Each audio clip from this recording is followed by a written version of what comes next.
Good morning guys. আজকে নতুন ব্লগে দেখো মামন ওখানে নিচে কুমড়ো শাক তুলবো বলে গিয়েছে। ওই দেখো মামন, দেখতে পাচ্ছ মামনকে? মামন এখন শাকটা খুঁজছে।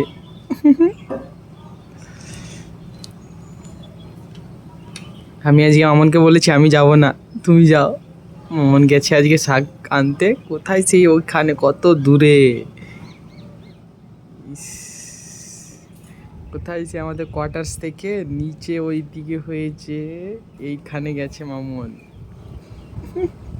ও এখন ভাবছে কি করে যাব।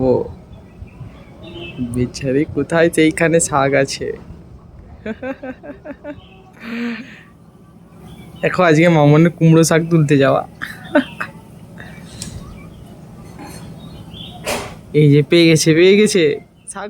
কুমড়ো শাক তোলা হয়ে গেছে, ও ফিরে আসছে কুমড়ো শাক হাতে, এতগুলো শাক নিয়ে।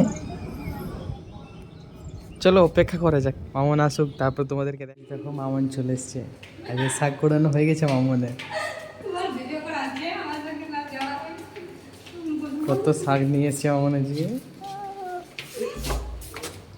চলো চলো এন্ট্রি করো।